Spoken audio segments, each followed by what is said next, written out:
Hello, everyone, and welcome to another episode of Finding the Unicorn in You. Today, I have a very special guest. She is a licensed marriage and family therapist and owner of Prospect Therapy, a queer and trans-affirming therapy practice with a special focus on serving first-generation American and immigrant communities.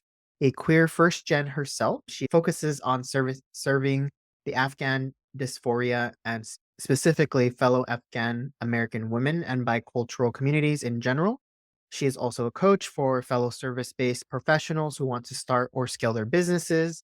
As well, she is passionate and knowledgeable about entrepreneurship in marginalized communities and believes in the importance of lived experiences in the professional world. So without further ado, we have Sara Stanizai. Hi, Sara. Hi, thank you for having me. Hi. And who is this little guest that we have here? Oh, this is Joey. I'm fully into my cat lady era. This is Joey. He's a senior. He's very gentle, and I love him.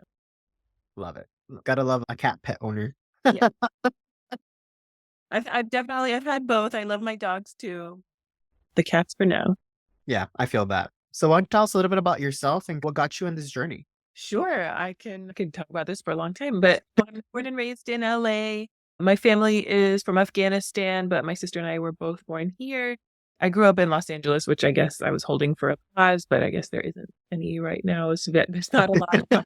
There's many people who come to LA who I also love, but yes, I am proud of my hometown. I love it for all of its good and less good qualities. I grew up on the West Side, and fast forward, I knew that I wanted to go to college, but I wasn't super excited about it. I just figured I would study whatever. I have been obsessed with art and history. So I did study art history and Latin because I really wanted a challenge, apparently. Thought I was going to work in the art world. I thought I was going to study history. I don't know what I thought I was going to be doing at 20 years old, studying these things, but they were just very interesting to me. And I was very shocked and appalled when I graduated. And as a 21-year-old, I did not get my dream job at the Metropolitan Museum of Art in New York City. I know that I got all A's in all my classes, and they were like, "Girl, we never heard of you." And I was like, "Okay, so that didn't work out." I applied to every freaking place that I could think of, and I'm really telling the long version of this story right now. It's okay. I originally thought that I would work in the art world or work in a museum. When I finally got my foot in the door at one of those places, it was less exciting than I thought, and it ruined my joy, the thing that brought me to art in the first place. I ended up moving back home after graduation, which a lot of people post-college do, and they often feel depressed or, "Oh my gosh, I didn't get the dream job." I just want to normalize that for people. There is a dip after college, and there is a period of time where you don't know, what did I think I was going to do versus what I ended up doing, very different. So it's normal. So don't feel bad about it. And during that dip, I actually ended up working at a marketing agency. I was just temping. I just answering the phones for it. And I stayed there for a couple of years. And when it was time to move on, instead of just looking at another agency, I started looking at the nonprofit and the companies that we were doing the marketing for. And I was like, wow, they do really cool stuff. So I just peeked into like social service work. I ended up getting my first social service type job in forensics. So I was working with people involved in the court system. Super different from what I had been doing. And I stayed at that job for 7 years. During that time, I had every job from case manager to specialist to freaking clinician to supervisors. So I had every job you could have. And I really learned a lot about managing people, and I got my graduate degree while I was there. So that's when I became a marriage and family therapist. And then I continued working in healthcare. When I got licensed, I got a director position. I was like, "Oh my God, I've made it. This is amazing. I have an office with a door that closes." I was like, "Oh my God, what I could ever possibly dream of." And again, I learned a lot about budget projections and hiring. And I was running programs across Southern California. So by that time, I had been missing direct clinical work because they make you, other side note, they make you work so hard to get licensed, that by the time you get licensed, people are like, "I don't even wanna do therapy." Like, I took, I think, 5 years to get my license. And so I said, "You know what? I miss client care. Let me just start this practice on the side." I invested a lot in coaching programs. I was, like, not stressing about it. I just really want, if I'm gonna do this, I might as well the way I, Yeah. and I figured either I will keep getting promoted at my day job or my private practice will take off and I will keep doing it. I'm not trying to brag or anything, but both of those things happened. Like, You manifested it. Yep. I did. But yeah, both of those things happened and I had to make a choice and I just took the leap into, I started my private practice in January 2018. 9 months later, I was working full time in my private practice. I think because I had taken the time to do it the way I wanted, it could support me within a year. So I was really proud of that. I hired my first employees a year later, and I've had prospect therapy ever since. Awesome. And I know that I did like the fact that you did mention like that you didn't get into the career that you originally studied. I did do some research and 57% of Americans don't go into the field and into a job and where they studied. So that's so 57%, that's more than half will study something and they'll go completely different fields, nothing related to their degree. I love that information because that's true. When people hear that's what I studied, they're like, "Oh, that makes sense," but that's totally different from what you do now. When we're making those choices at 19 years old, we're just studying what we really love, and Mhm. you can love it. It doesn't have to be your career. The whole point is just getting a degree to get open doors. And then once you're really not going to know, the frontal cortex isn't developed till what, 25, 26.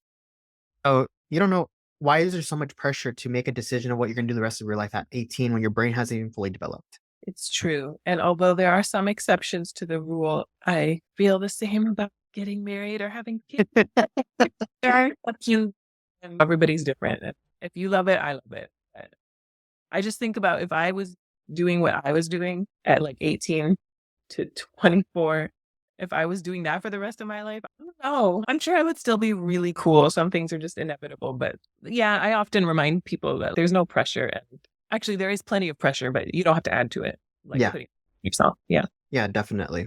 And I know in your intro, there were specific populations that you tend to gear towards working with. That sounds like it's like you're open to everyone, but you have like very niche ones that you have like a passion for. Like what allowed you to say, you know what? This is my focus. This is the community I want to help. Yeah, I love that question, and I feel like I have a different answer every time somebody asks me, but it wasn't until, I'll tell you, like, a few years ago, I don't know how it came up, but I remembered a time in graduate school in 2010 or something, some in the before times. One of our professors said, "Who is it that you want to work with?" And every therapist is, "I just want to work with people who want to help themselves and who are open to change." And I'm like, "Yeah, Yeah. this isn't a therapy question. This," but he like sat us down and like spent, it was so lot. We felt like he was like forcing us to, okay, but no, who do you want to work with? And I was like, I don't know, women, like what? I have no idea. I think he had us get more and more specific. And I remember at that time, I said, I want to work with people whose parents come from another country and the kid, that person is gay. And everyone was just looking at me like, Sarah, are you coming out right now? I was like, "No."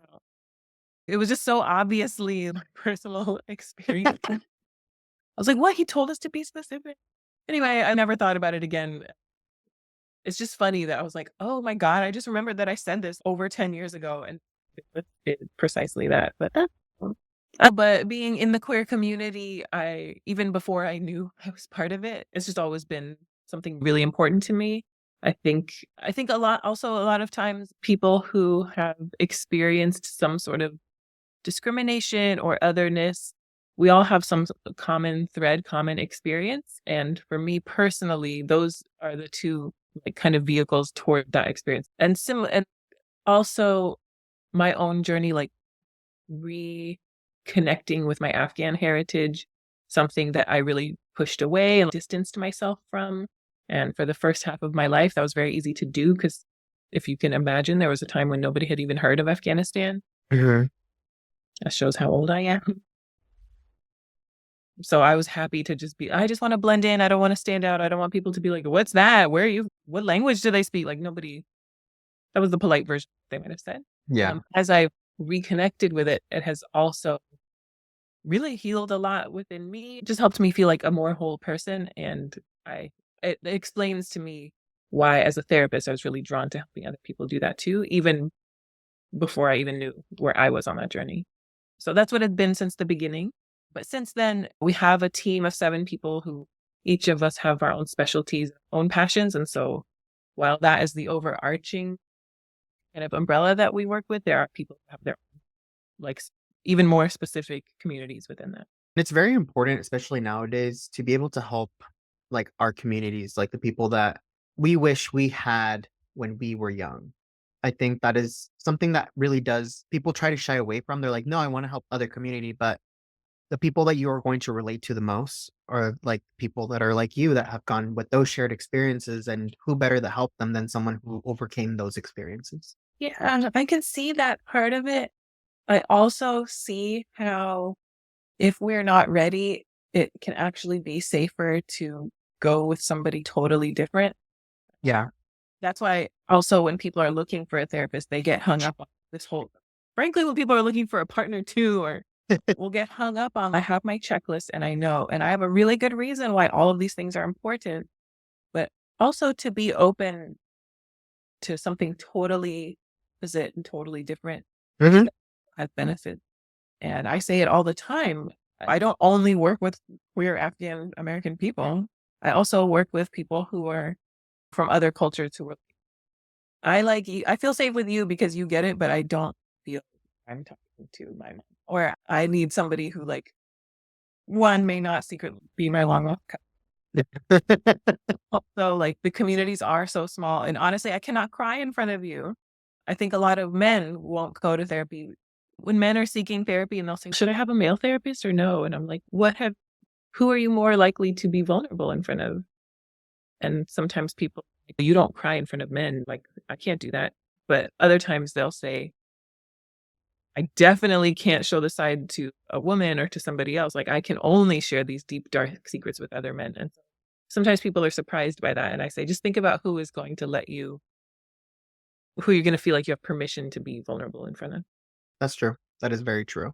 Yeah. And being like a child of like immigrants' parents, like first generation, it was difficult for me to find a therapist that could relate to that. A lot of the therapists growing up, because I didn't start therapy till I was 19, like my later half of 19, early 20s. And I couldn't find anybody that one spoke Spanish, and then two that was at least first generation like me to understand that. A lot of them were third, fourth, fifth generation, only spoke English, and they weren't really relating to my experiences. I would get frustrated. Mhm. And same thing, like when I was going to therapy for my coming out, I was getting straight individuals who also didn't understand the coming out process. It's just, so that was a whole nother thing. So it could be a little bit re-traumatizing, and you'll try to like withdraw from even wanting to share anymore because you feel like you just don't get it. Yes. And there's a really fine balance between therapy is a great place to practice your speaking up for yourself skill. And also, you are under no obligation to pay someone for you to put yourself through that. And like that, I'm dreading this appointment. Like, if that's not something you want to work on, if you don't feel like doing that today, we know we'll put so much pressure on ourselves and say, okay, I have to make this work. So it's of course personal for everybody.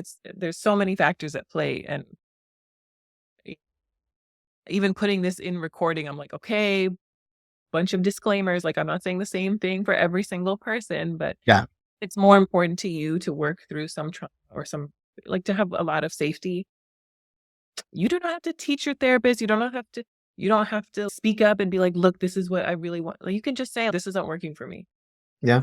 But if you're at a place where you've worked through some of that stuff and maybe you're more in a place of, it's important for me to learn how to speak up and have relationships with someone who is safe, who's not going to, hopefully, who's not going to get butthurt about it or to be like Hmm.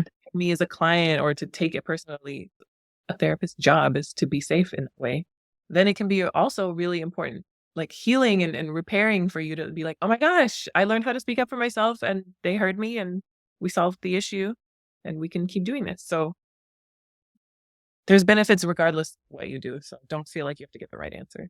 Yeah, exactly. And it's trial and error. I think a lot of us feel that our first therapist has to be our only therapist, but you can go for different reasons and you can go to different specialties. When I was going through, because I'm going to be a little vulnerable here, but when I was on the younger side, entering college, I was struggling between accepting my Hispanic heritage and the American heritage.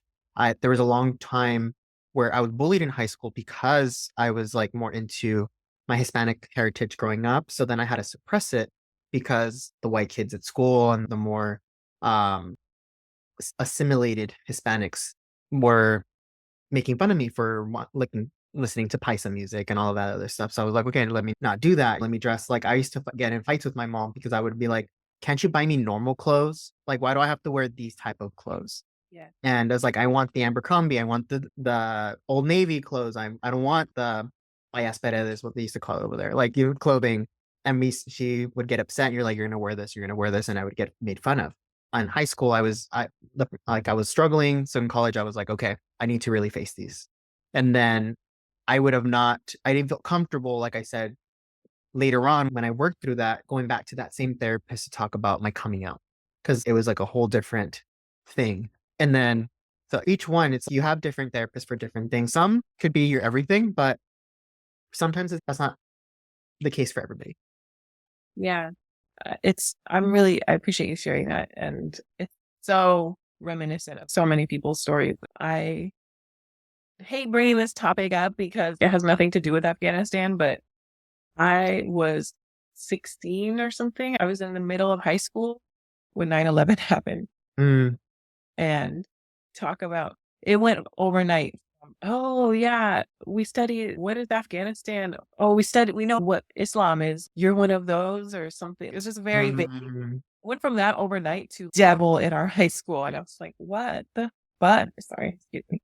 you're fine. It, very surprising. And so talk about wanting to distance yourself or feel like you have to single-handedly defend this thing that you don't even super feel like I feel just normal connected to it. Like I'm not the champion for this. I mean, I know, but at that you just want to figure out what bands you like or whatever. I really appreciate you sharing that. And again, people forget that yes, therapy feels very friendly. It feels very personal, but you are hiring us to provide you a service and you are not only allowed to, but you are supposed to pick. You could pick and choose whoever you want. Mhm. And any good therapist can give you some explanation as to what we're doing and why, and like why we recommend if you stay or you move on. But the choice is always to you. Yeah, 100%. And I do want to pivot ever so slightly with being your own business owner, managing employees, handling clients yourself. That can be a lot of stress that you end up enduring on a daily basis. A little bit. What do you do to help you regulate that so that you can still stay sane and keep everything afloat? All these people like who know me are gonna be like, girl, you better be honest right now. What is most helpful before the coping skills or the whatever? Mhm. It was very important for me to realize that I was even stressed. Yeah. Mhm. I especially for like high achieving people, I love a good photo shoot. I love like external validation. I love overachieving. I love like the win that you get when you do stuff. That causes me and many other people to really distance ourselves from our own bodies and our own Mhm. all the other feelings that also come, feelings of shame or embarrassment, failure, anger, sad, all that stuff. And so it has been really important for me to slow down and be like, I think I'm actually not happy with how this is going. And literally, even this morning, I have a standing meeting every day this week. Like, it's the first thing that I do. And so we logged into the meeting and they're like, how are you? And I'm like, I think I'm grumpy. I don't feel grumpy. I'm so happy to see you. And I'm like, I have so many updates. I'm ready for this meeting. But my cat, like, jumped on my head this morning like he does every morning, and every morning I'm like, "Oh my god, this is so cute. I know I should be mad, but this is so funny and cute." And this morning I was like, "Cat, if you don't get off my head right now." And I think I'm gonna be grumpy today. Like, I'm Yeah. already annoyed. And so just paying attention to little, like, whatever your own signals are I really hope I didn't just describe myself as some like, whatever, you guys, I'm cool. But anyways, But just to validate that, I literally just had that conversation with my therapist this week, because I have delayed emotional reactions. Mhm. So I would have an extreme upsetting experience today. I will suppress it because I have to deal with it in a professional manner, stay level headed. I won't feel it. But a week later, I wake up upset. And I'm like, why am I so mad? I'm like, relaxed. It's my day off. I should be really happy. Why am I upset? And then I'm thinking, I never felt, I didn't feel the anger from last time. So I suppressed it. And now it's blossoming because I allowed my walls to go down. Yeah. Yeah. I'm really glad you said that because it will exactly what you said. People sometimes wonder why feelings come out of nowhere. And it is because when we finally get relaxed or we get in a familiar place or we're around someone that makes us feel like we have permission to, those emotions really can come nowhere. And it's never too late to just to feel them and to let them run their course. And we don't always have to analyze them and be like, was this the right emotion to have? And do I have the right to even be upset? I'm like, you know what? We're upset. We're there. So let's spend a few minutes of our therapy session just talking as much crap as we can to this person that we're really pissed about. And it's so cathartic. And sometimes when clients have a hard time accessing their anger, I will do it for them on their behalf. With their consent, I'll be like, I don't want to hijack the session, but it seems like you're really pissed. And it seems like you want to say X, Y, and Z thing. And then they're like, yes. And you know what else? And I'm like, good. When people are like, oh, journaling isn't for me. And I know that I have to like feel my feelings. And I'm like, you know what? Just pretend you have that person on speakerphone. Or better yet, if you can do this, like drive in your car and pretend like Bluetooth in your car and just tell them everything. Just keep going. Just keep like saying every single bad thing that you want to say and be like, and you know what, El? It feels so good. And you're driving, you're like distancing yourself from it. And then when you get home, you're like, oh, I'm really glad I told this person all. It's the new school equivalent of when therapists used to say, write it in a letter. Don't Oh, look at yeah. Hmm. it anyways. And I feel like that's even more cathartic. It's like more, you release all of those emotions at the same time. Like I've done that. I've driven and or sometimes I'll go on a walk and I'll pretend like I'm Yeah, like on my headphones or I'm talking to someone. I'm like, you know what? Blah, blah, blah, blah, blah. But I'm having a conversation with myself. totally. Yeah, I'm just letting it out. Another thing I do is vlogging. So I'll pretend like I'm recording a podcast episode, but I just will never publish it. And then I'm just like letting it all out. Yeah. Oh my gosh. Could you imagine? Could you put out a whole season of just those? It'd be amazing. It'd be like, look at how far we've come. Yeah, those are the not for safe for work type of ones. Yeah. Yeah. But we're laughing because it feels so good. Everybody can relate to that feeling talking about, oh my God, yes, I've been there. And you're supposed to let yourself there. Yeah. But that's a really good technique. It's just like giving yourself permission to feel, and then two, asking yourself, like, is it like what's going on? Taking time to just a couple seconds, just like you said, am I grumpy? Is this like my reality for today? Okay, let's deal with it. Yeah. And after you let it all, because what people don't do, like when we don't do that, we're automatically filtering it or censoring and be like, no, I shouldn't be mad. It's no, let it all out. And then afterwards, you'll be like, I guess maybe I too could be accountable for my behavior. I personally will not get there until I've already said everything I need to say. And I think the mistake or just something that doesn't work for people is we try to first look for our accountability and blame ourselves, find out everything we did wrong before we like acknowledge everything that's going on. Just do it in the other direction and you'll be fine. Yeah, I completely agree. And that's really good. And after all of that, then start doing all of the other like techniques and whatnot, just to like process and do everything you got to do. Yeah. How does your therapist de-stress? She just talks. Actually makes sense because therapists like listen to stuff all day. And so Yeah.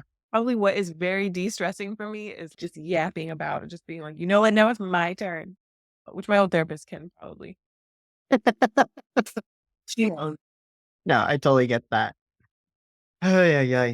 But I laugh because it's something that like I constantly do, especially because when you have a job where all you do is listen to other people's problems and you're trying to constantly trying to fix things or like process things, it's hard for you. You just need to do the same thing somewhere else in order to relax. It's true. Every coach needs a coach and every therapist needs a therapist. Yeah, it sure helps. So within all of the things that you did, and I know you did a lot of pivots in your life, like what would you say has been one of the most significant challenges that you face? I've solved it. But what continues to be present for me is reconciling my personal values with owning a corporation. And yes, we living under capitalism is inescapable. And it's fair to just say, people say, oh, there's no ethical consumption under capitalism. So I guess I could just do whatever I want. That does not work for me. But I think it is challenging to fundamentally, it is impossible to work the system in a way that we can be as unoppressive as we want. And we can be, for me, those values of like collectivism and being oppressive. Every system that we have in place has a really terrible source and end goal. It's all about, at the core of it, it's all about exploitation and hierarchy and two things that I don't believe in. And yet I have to work within that structure. And I chose to work into that structure. And I'm successful at it and celebrated for it. And people want to talk to me about it. And I want them about it. And oh my gosh, I'm winning at something that I don't really, a lot of it, I don't believe in. Mm-hmm. And so continuing to explore that, continuing to try to make sure if I'm going to play this game, I'm going to do it in a way that I can believe in. Meaning, yes, disclaimer, I'm following all laws and regulations for business owners in California, but how do I make space for other experiences? Oh my gosh. I went back and forth with an attorney so long because I said, hey, how do I get health insurance for people who have disabilities and they cannot work full time? Can they just be classified as full time? Can we just give that accommodation so that they can get health insurance benefits? And she was like, she wasn't getting it. She was like, "Oh, you wanna make sure that they can't sue you for benefits?" I was like, "No, you're not hearing me. What I'm trying to do is finesse the system so that I can make them qualify, taking into account their situation." Mm-hmm. So that anyway, I was trying to, and she was like, "I don't know. Nobody has ever asked me. I don't know how you could do that." And I was like, "Okay, then okay." And that person doesn't work here. It didn't end up happening, but I'm constantly looking for ways to reconcile the hierarchy and the oppressive nature of capitalism and owning a corporation Yeah. with my values of the values that I plaster all over my website and wanting to help people. And so that's a challenge. And that's hard because I completely understand what you're saying. Like there's certain things in capitalism and like owning a business and certain things that people do to win the system that are not ethically or morally sound. Yeah. And there's things that I won't, there's lines I won't cross as a business owner. And then there's things that like, how can I really help someone? One thing I've always told myself is I'm not going to take someone's money unless I can actually help them. Oh, yeah. Yeah. There's been coaching clients that I've had for years since I started, and they want to continue renewing. But I was like, at this point, there's not much more I can help you with. Like we reached our plateau from at least my level of experience. My suggestion is go find another coach or you can do a lot of these things on your own. It's just accountability. You have the systems. Like my purpose is for you no longer need me. Yeah. My purpose is not for me to continue having you for the rest of my life. You have the tools to be able to do this on your own. Just do it. And I had to break up with one of my clients. I call it break it up, but luckily I had to break up with one of my clients because I was just like, I can no longer help you. I've done everything. And then I feel like every session is just not, I'm not providing any more value to you. So I won't take any more of your money. And unless there's something that like I can really assist you with, if there's a real problem that comes up in the future. And it was a hard conversation, but she thanked me in the end and she's like, you know what? I respect that. Anybody else would have just kept taking my money and I would have been in this cycle of dependence and now she's thriving. and I'm happy for her. But you have to make those decisions as a business owner. Am I going to be the greedy one and just take it, knowing that I'm not really doing a service? And going back to your mission, why did you start the business in the first place? What makes you different? And what makes you? Yeah, and plus we gotta eat. Like, Yeah, to charge things and pay the bills and keep the lights on. I'm going to do that by doing good work. I'm not gonna keep somebody on auto pay talking about, "Oh, just check in if you need me." Like, that will take your reputation, and it's I don't know how you could have pride in working that way. exactly. So like I have a policy just to have deter people from no showing. That if you no show, then you're wasting. You're not gonna you lose those credits from that visit. You're not gonna get a refund. And they usually charge in plans. And I had a client that kept missing her appointments and keep forgetting. And like she went through 3 appointments, and I was like, dude, that's 3 wasted appointments. Alright. That's a lot of money. And I was like, are you gonna finish? If not, I'll just refund you the ones that you have left, and then we can call it a day. I just don't want to. I don't feel good taking your money at that instant. If you're not gonna commit, here's your money back. Do your thing, because I'm not. Yeah. I feel I'm. It's eating me up. Yeah, I think that's another challenge, just working around the money mindset, especially when there are ways to get therapy at all different prices, like for free, for your copay, for whatever. You can pay 0 to $1,000 for a therapy session, and it you have to know why you're charging what you're charging. When I coach other professionals who are like, "Okay, this is the hard part, like, I'm not making enough money, but I'm working so much," or whatever their issue is. People say, I'm like, "What are you charging for?" And they'll say, "Oh, I'm charging for my time," or "I just pay you to care about me, therapist." I'm like, "No, the caring part is not what you're charging what you're worth." And I'm like, "You think that you okay. Now Savannah, slow down." But what I help people with is I just say it's a math problem. You are charging what you have to charge in order to provide the service. And out of your fee, 0.01% it goes to your internet bill. 10% goes to whatever your office space. When we break down your whole budget and we sit down and reverse engineer what you have to make to pay your bills when you get home, but also what the business costs to run, how much is your malpractice insurance, all of that stuff. Those little cute personalized Gmail accounts cost money. That way you're taking yourself out of it. You're taking your worth out of it. You're not arguing with someone. I think I'm worth it. You should be charging me this.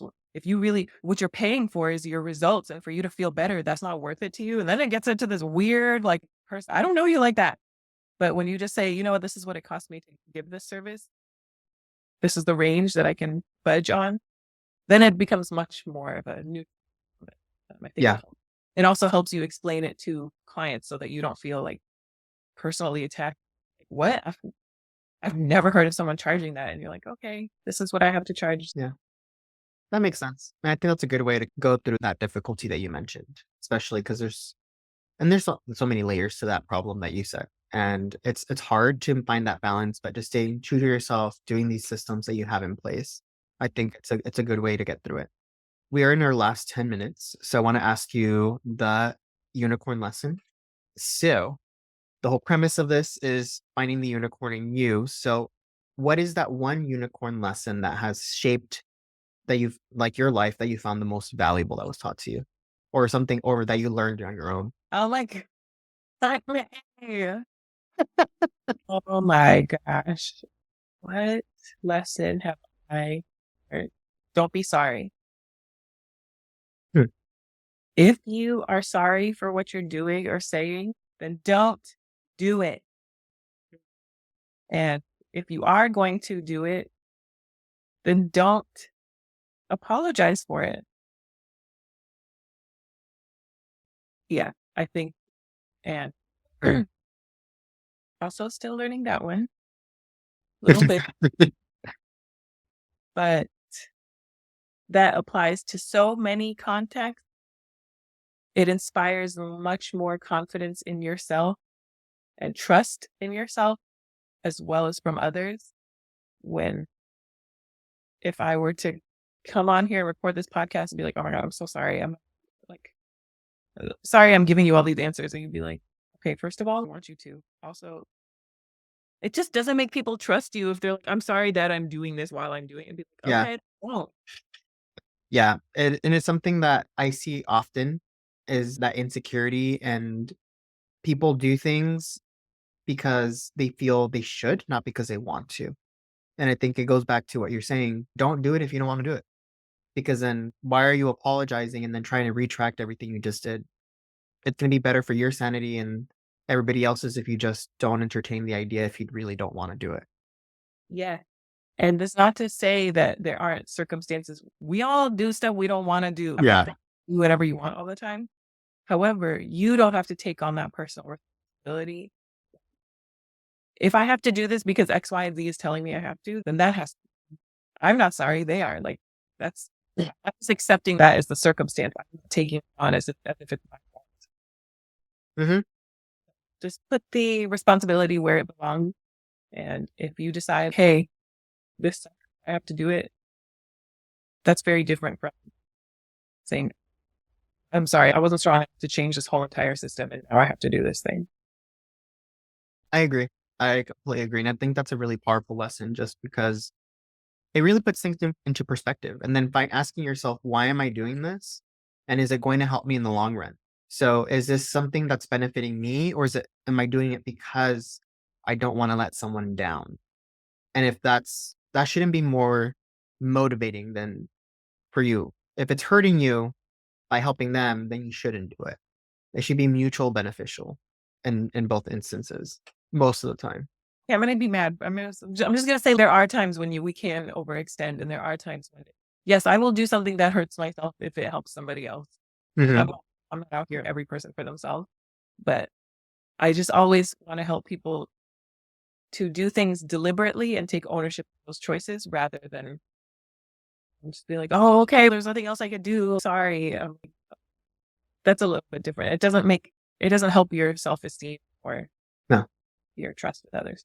And it depends on the circumstances. I'm human. I do it all the time too. And I've gotten better at it where I'm not doing it as often and I am picking and choosing when I'm doing it and for whom I'm doing it. If it's for a really good friend or whoever, then I'll do it. Like I've been in situations where I get a call at 3 in the morning knowing that I have to be up at work at 4, like at 7. And then they're like, hey, I really need someone to pick me up. I got into this funk, blah, blah, blah. Here I am putting on my clothes, going to drive, knowing I'm just gonna regret the rest of the day because I have a long day, but I'm helping out the friend versus I'm like, no, you're on your own. No, I won't do that. But if it was like a random stranger that I don't know, I probably won't do it. You know? So I'm gonna put your number in my phone next time I need to write it to you. You don't even know how many times that situation actually becomes real for me. Like I'm not mad because I'm not putting it out there. I hope that doesn't happen. Oh my god. I've had employees in the past where I'm like, you can call me whenever you need me, call me. And then I had this one employee that was like calling me at 3 in the morning. I just got in a big fight with my family. I don't know who to talk to. And I was like, this is the weekend. It's 3 in the morning. We don't even know each other that well, but I was like, I did tell you you could. So just tell, okay, what's going on? There was like this whole thing. I ended up referring that girl to therapy and then she thrived. But I was just like, damn. Oh, that's a good boss, Jaime. Be careful what you promise your staff. Yeah. Just say you get one of these. That's okay. Yeah. Yeah. It wasn't everybody, but love her to death. She was a great person. But this has been an amazing interview, Sarah. It's been amazing. I love talking to you. If somebody wants to hire you, go into your practice as a client or just wants to get to know you more, how can they do so? Oh, so they can learn about my therapy practice at prospecttherapy.com. That's also my Instagram at Prospect Therapy. If you're interested in business coaching or any of the other 1,700 services I offer, it's like 1,600. You can go to sarastanizai.com.